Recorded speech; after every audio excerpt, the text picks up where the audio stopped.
कैसे हैं आप सभी। आई होप कि आप सभी बहुत अच्छे होंगे और अपने जीवन में कुछ नया और बेहतर करने का प्रयास भी जरूर कर रहे होंगे। तो आइए स्टार्ट करते हैं आज की क्लास अपनी क्वेश्चन नंबर 1 के साथ। क्वेश्चन नंबर 1 हमें यहाँ पर दिया है, भारत के प्रथम मुख्य चुनाव आयुक्त कौन थे। तो भारत के प्रथम मुख्य चुनाव आयुक्त यानी कि फर्स्ट इलेक्शन जो कमिश्नर थे वो कौन थे। तो यहाँ पर थे सुकुमार सेन। तो सुकुमार सेन ये भारत के पहले मुख्य चुनाव आयुक्त थे। लेकिन अगर आपसे महिला पूछी जाए पहली मुख्य चुनाव आयुक्त तो उनका नाम था रमा देवी। रमा देवी ये भारत की पहली मुख्य चुनाव आयुक्त महिला रही हैं। वहीं अगर राजेंद्र प्रसाद की बात की जाए तो हमारे देश के प्रथम राष्ट्रपति रहे हैं और डॉक्टर सर्वपल्ली राधाकृष्णन ये हमारे देश के सबसे पहले उपराष्ट्रपति भी सर्वपल्ली राधाकृष्णन रहे हैं और बाद में जाके राष्ट्रपति भी बने। इंदिरा गांधी ये महिलाओं में यानी कि प्रथम महिला प्रधानमंत्री थी भारत की बनने वाली, और प्रथम राष्ट्रपति जो महिला बनी थी वो थी श्रीमती प्रतिभा देवी सिंह पाटिल। हालांकि इंदिरा गांधी जो है ये हमारे देश की पहली विदेश मंत्री भी रही थी, क्योंकि जब भी प्रधानमंत्री के पद पर थी तभी इन्होंने अपने पास विदेश मंत्रालय को भी रखा था। लेकिन अगर आपसे पूछा जाए पूर्णकालिक जो हमारे देश की विदेश मंत्री है वो कौन थी पहली, तो वो थी सुषमा स्वराज जी थी। क्लियर। आगे बढ़ते हैं नेक्स्ट क्वेश्चन पर। नेक्स्ट क्वेश्चन है, भारतीय संविधान में मौलिक अधिकार कहाँ से लिए गए हैं। तो भारतीय संविधान का जो भाग 3 है, भारतीय संविधान के भाग 3 में बात की गई है मौलिक अधिकारों की, जिसमें हम आर्टिकल 12 से लेकर 35 तक बात करते हैं मौलिक अधिकारों की। ये मौलिक अधिकार हमने लिए हैं यूएसए के संविधान से। अगर रूस की बात की जाए तो हमने रूस से लिए हैं मौलिक कर्तव्य। ऑस्ट्रेलिया की अगर बात की जाए तो हमारी जो प्रस्तावना की भाषा है वो हमने ऑस्ट्रेलिया से ली है। और आयरलैंड से हमने लिए हैं डीपीएसपी यानी कि directive principle of state policy, राज्य के नीति निर्देशक तत्व, ये हमने आयरलैंड से लिए। यहाँ पर पूछा है मौलिक अधिकार कहाँ से लिए, तो ये हमने लिए हैं यूएसए से। नेक्स्ट क्वेश्चन है, सर्वोच्च न्यायालय में नियुक्त प्रथम महिला न्यायाधीश कौन थी।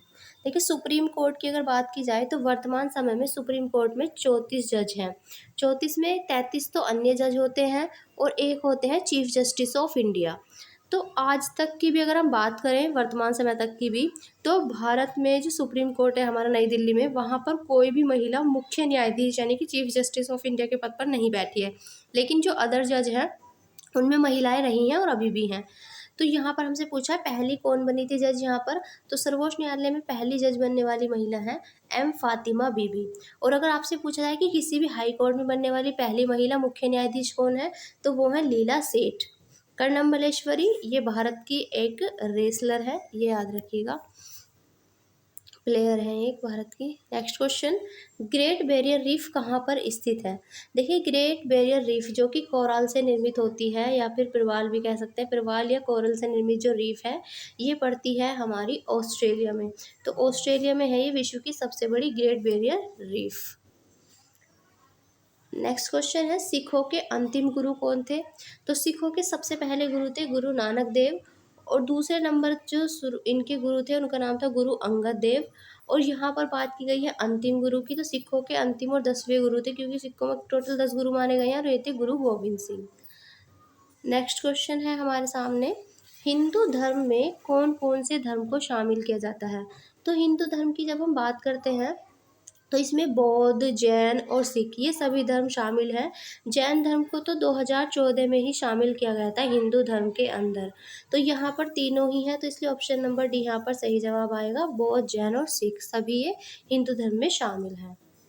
नेक्स्ट क्वेश्चन है, महान्यायवादी की नियुक्ति कौन करता है। देखिए महान्यायवादी जो कि भारत सरकार का सबसे बड़ा वकील होता है और भारत सरकार को सभी जो सलाह है कानून से संबंधित वो देता है, तो ये होता है महान्यायवादी। यहाँ पर इस महान्यायवादी की नियुक्ति की जाती है राष्ट्रपति के द्वारा, और इनका वर्णन है आर्टिकल 76 में, किसका, महान्यायवादी का। तो राष्ट्रपति इनकी नियुक्ति करते हैं और ये राष्ट्रपति के प्रसाद पर्यंती कार्य करते हैं महान्यायवादी। और जैसे हमारे यहाँ पर महान्यायवादी होते हैं केंद्र में, ऐसे ही स्टेट में होते हैं कौन, ये आपको कमेंट में बताना है कि स्टेट में महान्यायवादी जो होते हैं उनको क्या कहा जाता है। नेक्स्ट क्वेश्चन देखते हैं, नेक्स्ट है, नियंत्रक और महालेखा परीक्षक के प्रतिवेदन की जांच कौन करता है। देखिए, नियंत्रक और महालेखा परीक्षक, जिसे हम कैग भी बोलते हैं, कंट्रोलर एंड ऑडिटर जनरल, जो कि आर्टिकल 148 से संबंधित है। देखिए, इनकी नियुक्ति भी राष्ट्रपति के द्वारा की जाती है। लेकिन हमसे यहाँ पे पूछा है कि ये जो अपना प्रतिवेदन यानी कि अपनी रिपोर्ट है, इनकी जाँच कौन करता है, इनकी रिपोर्ट की। तो इनकी जो ये रिपोर्ट सौंपते हैं राष्ट्रपति को, उसकी जाँच की जाती है लोक लेखा समिति के द्वारा। तो लोक लेखा समिति कैग की रिपोर्ट की जांच करती है। नेक्स्ट क्वेश्चन हमसे पूछा है, आज़ाद हिंद फौज का गठन किसने किया। देखिए, आज़ाद हिंद फौज का गठन किया गया था कैप्टन मोहन सिंह के द्वारा। लेकिन कैप्टन मोहन सिंह ने जब इनका आज़ाद हिंद फौज का गठन किया था कैप्टन मोहन सिंह ने, तो ये सफल नहीं रहा था, असफल था। तो सफलता का जो श्रेय जाता है वो रास बिहारी बोस को जाता है। इन्होंने सफल तरीके से इसका गठन किया था, किसका, आज़ाद हिंद फौज का। बाद में सुभाष चंद्र बोस को भी इसका सर्वोच्च सेनापति बनाया गया था, आज़ाद हिंद फौज का। क्लियर, चलेंगे आगे बढ़ेंगे। नेक्स्ट क्वेश्चन, पाकिस्तान शब्द का प्रयोग सर्वप्रथम किसने किया था। देखिए, पाकिस्तान शब्द का प्रयोग करने वाले जो थे सबसे पहले व्यक्ति, इनका नाम था चौधरी रहमत अली। देखिए, चौधरी रहमत अली, और इन्हीं के साथ यहाँ पर एक विद्यार्थी हुआ करते थे कैम्ब्रिज यूनिवर्सिटी के।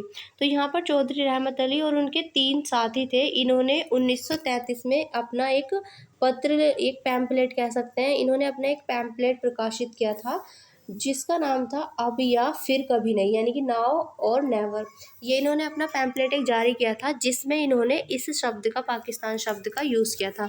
तो आपसे पूछा जाता है पाकिस्तान शब्द किसने दिया, तो चौधरी रहमत अली का नाम इसमें आता है।